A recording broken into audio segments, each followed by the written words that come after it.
Bom dia, a graça e a paz do Senhor Jesus. Veremos hoje o capítulo de número 2 do livro de Zacarias. A terceira visão de Zacarias. Zacarias recebeu 8 visões num só dia. Estamos vendo o 16º livro, Zacarias, dos últimos 17 livros da Bíblia do Antigo Testamento, que justamente são os livros proféticos, os quais são divididos em profetas maiores e profetas menores. Os 12 livros dos profetas menores têm 67 capítulos, com 1050 versículos, uma média de 16 versículos por capítulo. Nós estamos vendo o livro de Zacarias, que tem 14 capítulos. Eu sou o pastor Daniel Deusdete, da Igreja aos Semeadores. Estaremos juntos a partir de agora. Inscreva-se no nosso canal, não se esqueça. Clica no sininho para você ficar recebendo nossas atualizações. Compartilha, nos ajude a divulgar esse canal.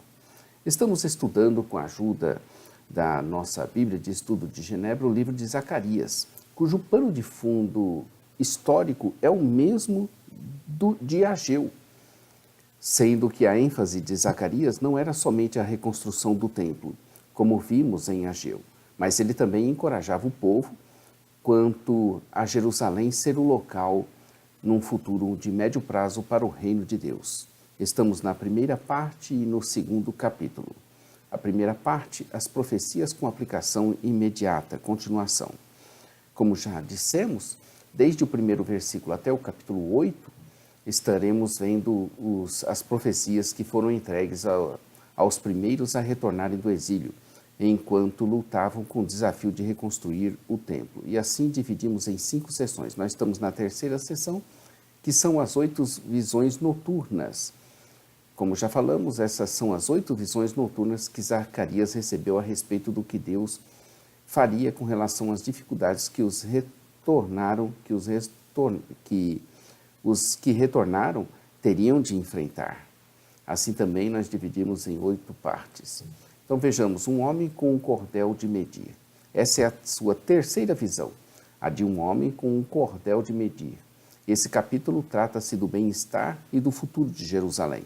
E se divide também em 2 sessões, a visão propriamente dita e depois um apelo para que eles retornassem do exílio, aos que retornarem.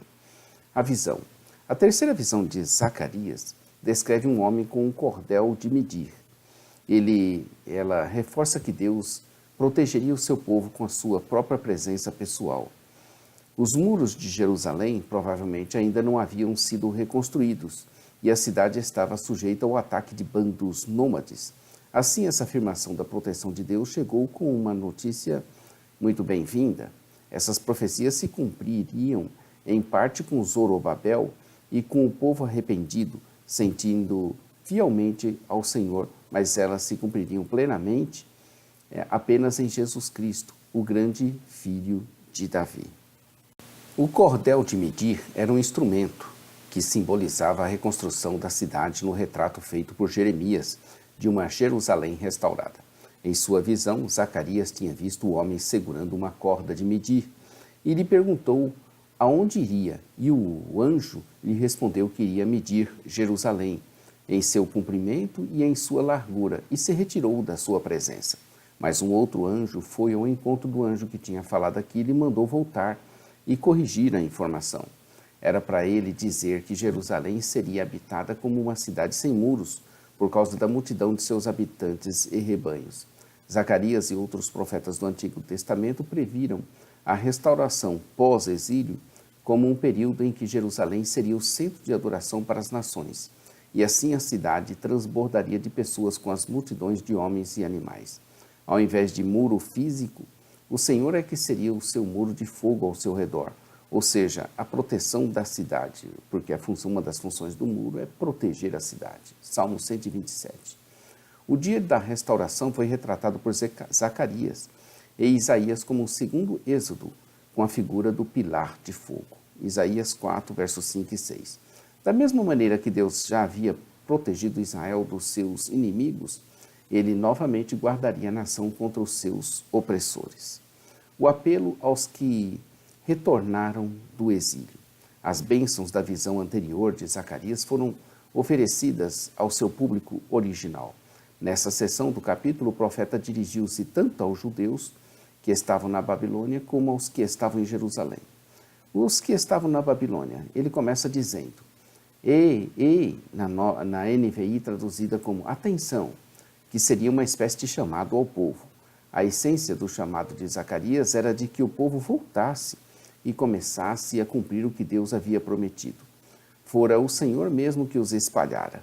Por isso o texto faz referência à decisão divina de mandar Judá para o exílio. O tempo do julgamento havia acabado. O tempo da restauração havia chegado. A palavra era destinada aos que estavam na Babilônia e para que eles escapassem porque Deus tinha enviado o seu profeta para buscar a sua glória entre as nações que os tinha saqueado. Quem tocou neles era como ter tocado na menina do olho do Senhor.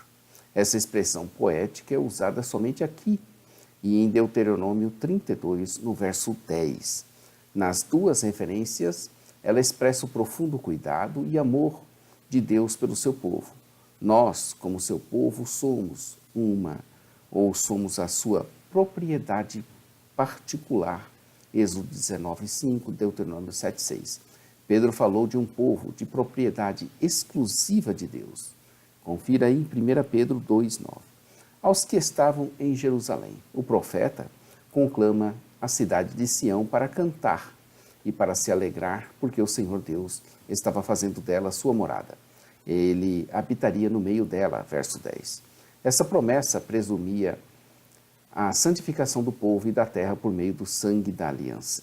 Também muitas nações iriam se unir ao Senhor naquele dia e se tornariam igualmente o seu povo e propriedade peculiar. A visão descreve um tempo em que a salvação não estaria limitada somente à nação judaica, mas que seria estendida a todo o mundo. Zorobabel e seus contemporâneos não viram o cumprimento dessa visão por causa da sua desobediência. Em vez disso, aquele dia começou com a inauguração do reino de Deus por Cristo. Nesse tempo, o povo de Deus seria sua habitação e reconheceriam que o Senhor dos exércitos tinha enviado o Santo na Terra Santa. O Senhor herdaria Judá como sua propriedade na Terra Santa, expressão em que aparece somente nessa passagem das Escrituras. Judá se tornaria santa porque Deus habitaria ali.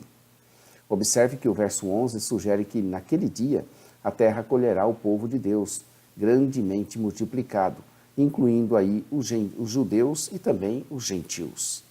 Zacarias 2 começa, tornei a levantar os meus olhos, e olhei, e eis um homem que tinha na mão um cordel de medir.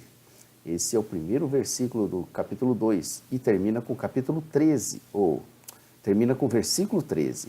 Cale-se toda a terra diante do Senhor, porque ele se levantou da sua santa morada. Zacarias previu o cumprimento da promessa que Deus fez a Abraão, Gênesis 15:5, que seria plenamente cumprida em Cristo Jesus. Em virtude disso, todas as nações deveriam reverenciar a Deus, por causa da grande salvação anunciada nesse capítulo, Abacuque 2:20. O fato de Deus se levantar significa que ele se colocaria de pé, com o propósito de julgamento. Nesse contexto, Deus não apenas julgaria as nações que haviam oprimido o seu povo, mas também garantiria um lugar seguro para os seus filhos. Acabamos o capítulo 2, amanhã estaremos aqui com o capítulo 3. Veremos a quarta visão de Zacarias, vestes limpas para o sumo sacerdote. São 8 visões que Zacarias teve numa só noite. E nós estaremos vendo amanhã, Zacarias 3, a quarta visão. Inscreva-se em nosso canal, conheça o nosso blog site, o jamaisdesista.com.br. Lá tem a parte escrita dessa narrativa. Em alguns textos você vai encontrar ilustrações, tabelas, gráficos. Nosso programa de rádio, todos os dias, 8h30, Momento Missionário, às 8h30. Não perca, oração e palavra. Nossa loja virtual, ossemeadores.com.br. Na nossa loja virtual você vai encontrar a Bíblia de Estudo de Genebra e muito material evangélico que você vai precisar. A nossa rádio que eu tinha falado é radio.osemeadores.com. E nossa loja física fica no centro de Taguatinga. Venha nos fazer uma visita, nos dar um abraço, orar com a gente e vamos bater um bom papo. Deus abençoe. A vinda do Senhor está cada vez mais próxima. Maranata, ora, ora, vem, Senhor Jesus. Deus abençoe sua vida, família e ministério. Amém.